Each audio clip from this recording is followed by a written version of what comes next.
just show me like the reference of how the scepter was passed from Jesus to Muhammad?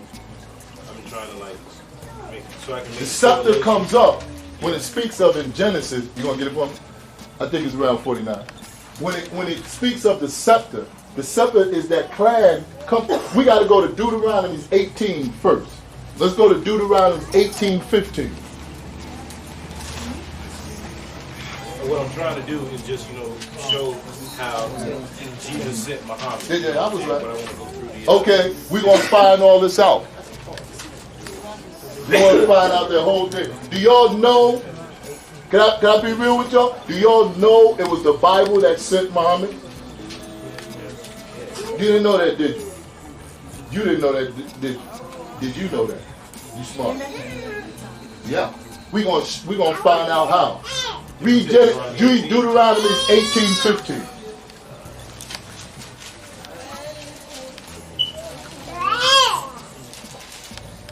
Read it. No, let him read it. Okay. Good. 18:15 of Deuteronomy. 18:15? Yeah. The Lord thy God will raise up unto thee a prophet from the midst of thee. So right now he's talking to Aaron, and that represents Moses. So what he's saying is, we're going to raise a prophet like unto thee. He's talking to Aaron and Moses. Go ahead. Of thy brethren like unto me. Like your brother, because in that seed coming down to Moses, they say he was a Levite, correct? Now, when you trace back the Levite, it goes back to Jacob. Jacob leads back to Esau. Isaac. But there's one thing. Abraham had two sons, Isaac and he had Ishmael. Isaac gives birth to Jacob. Jacob gives birth to 12 sons and a daughter. One of the sons was the Levite that gives birth to Moses. On the other side of the family, which is Ishmael, Ishmael also gives birth to sons and daughters, in which multitudes of mixtures have come in, and it led down to a family line of Abdullah and Amina that gave birth to Muhammad. Muhammad was of that legacy side of the Ishmael. You follow? And Moses is on the side of the Levites of Isaac. Go ahead. I'm going to raise one like unto your brother. Moses received a book. Yeah, Muhammad received a book. Moses wore white. Muhammad wore white. You follow? Moses was supposed to teach for 1,260 days. Muhammad taught for 1,260 days. And the book of Revelation clears that up.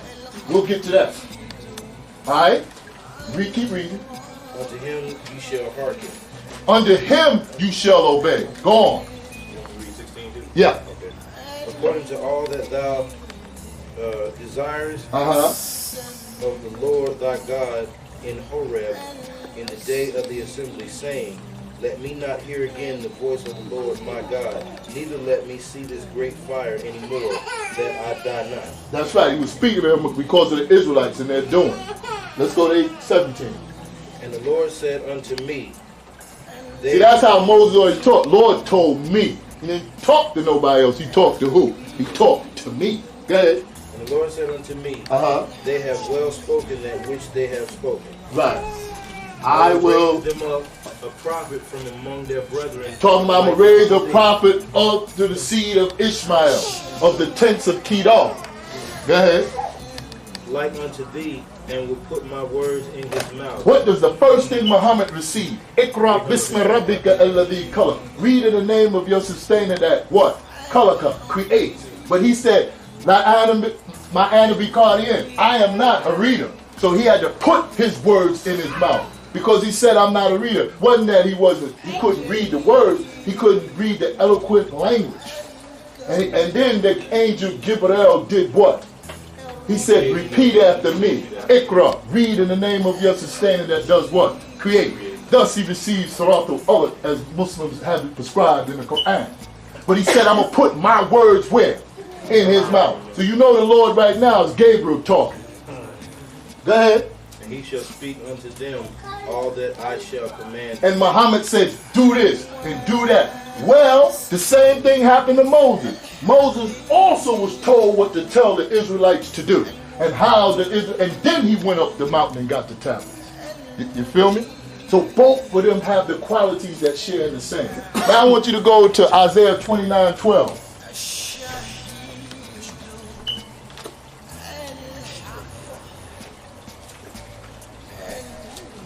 Read it.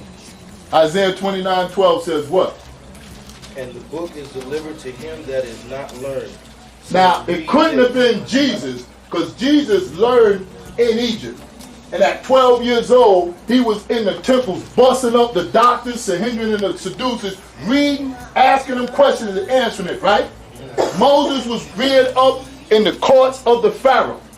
He was well educated. He was an architect. He was a builder, correct? Abraham was intelligent because his mother taught him when they was hiding him from the king because they wanted to kill all the boys because they said a prophet will come that would step to Nimrod or Sargon. So he was intelligent. Job was intelligent. Job was bad rich. He had it going on. All the prophets was intelligent. We're talking about somebody that couldn't read, they say. Now who in the Bible as a prophet couldn't read? The only one that was known as being an ummi, one taught that couldn't have the unlettered language, was Muhammad. Now let's go to Genesis 49:10 and see what happens. Go ahead. The scepter shall not depart from Judah. It will not depart from Judah, will not depart from that seed. So that seed would carry the scepter. Judah's seed came all the way down to a family known as Bilal and his sister Midian. Both of them were highly learned in the Torah, in the wisdom, the book of wise of Luqman, and they're the ones that had the scepter.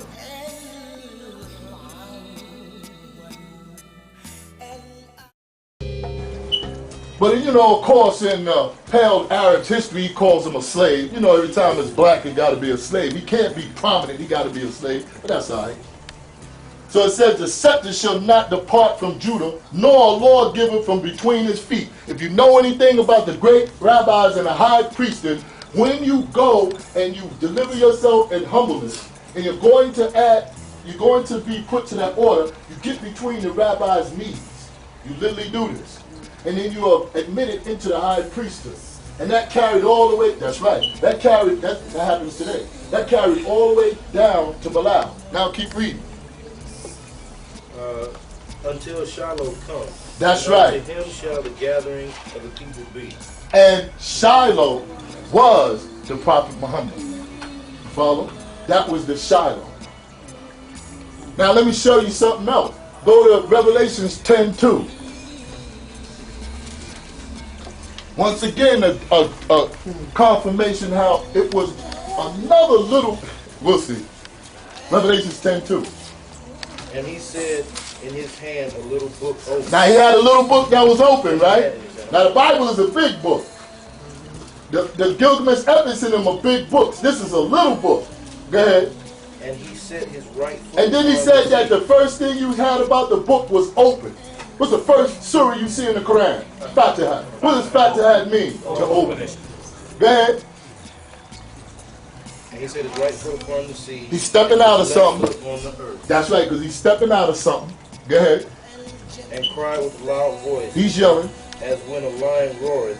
And when he had cried, 7 thunders uttered their voices. That's right. And those 7 thunders with the 7 verses. Alhamdulillahi Rabbil Alameen. Ar-Rahman Ar-Rahim. Maliki Yawmuddin. Iyaka na'budu wa iyaka nasta'in. Ihdina as-siratal mustaqim. Siratal ladina an'amta alayhim. Ghayril maghdubi alayhim waladdallin. Those are the 7 vows, the 7 verses that he uttered out of his mouth in the opening of the Quran. Now, tell the rabbis they need to teach that. Tell the preachers they need to teach that to get the record straight. Once again, all of these things are the same. Go to Revelations 11:3 for me. I'm going to show you how these are the same. Ain't no difference between no Bible and no Quran. There ain't no difference.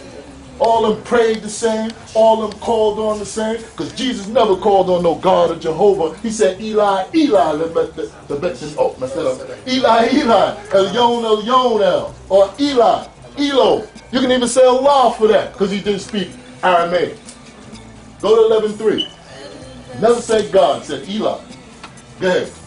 And I will give power unto my 2 witnesses. 2 witnesses. And we just discussed both of them. Muhammad and Moses. I'm going to give power unto my 2 witnesses. And they shall prophesy 1,203 score days. They're going to teach you the real deal. They're going to, how many days? 1,203 score. Didn't I show you, little sister, where it said 1,260? It was talking about those 2 prophets that will teach you the true understanding of what they're calling God.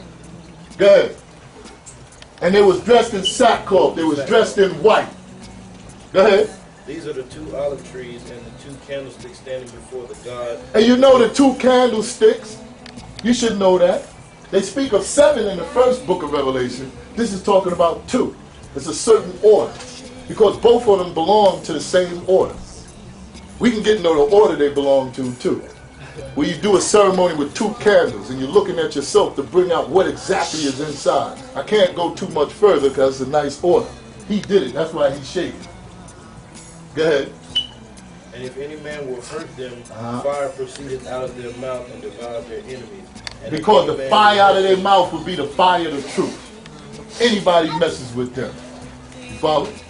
That's the confirmation that the Bible sent the Quran. And Christianity ain't nothing but another form of Islam. Judaism ain't nothing but a form of Sumerian. All them tied together as one. Goes the 9 ether being that gave it to you. The 9 ether being is the one that developed all this. That's all it is. All of it ain't no difference. It's all the same. You hear me? They tell you women wear veils. You wear veils in Bibles. Right in the Torah. Right in the 24th chapter, the 63rd verse of the Genesis. Tell you about wearing a veil. Tell you about circumcision. All 3 groups circumcised. It tell you about all that. That's the problem, y'all. It's all really tied in as one, but they got it as something different. That's where you make the mistake. That's where the confusion comes in. That's why you all messed up. And some people always talk about the Bible. You can go right in the Quran and read everything in the Bible.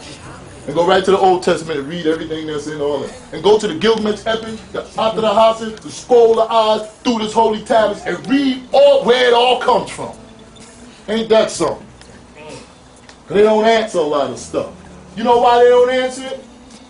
Ask them to answer this. Go to Exodus 15:3. Tell them to answer this here. What does this mean, y'all?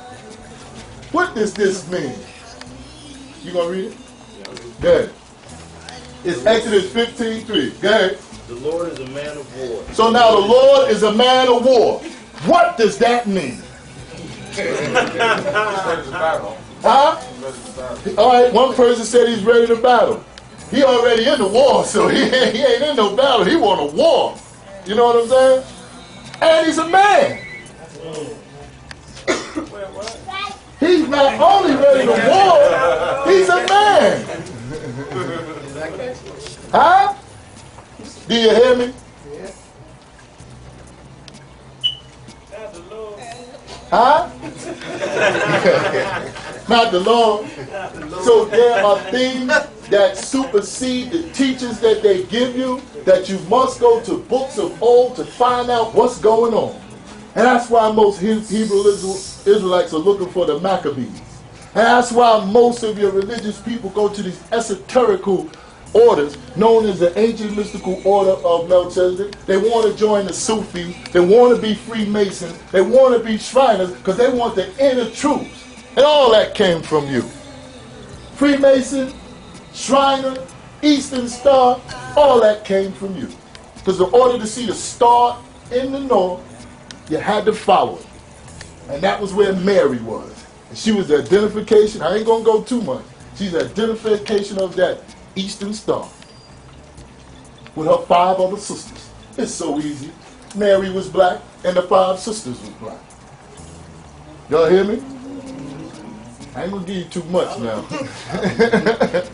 Can't give you but so much. All right? Any more questions?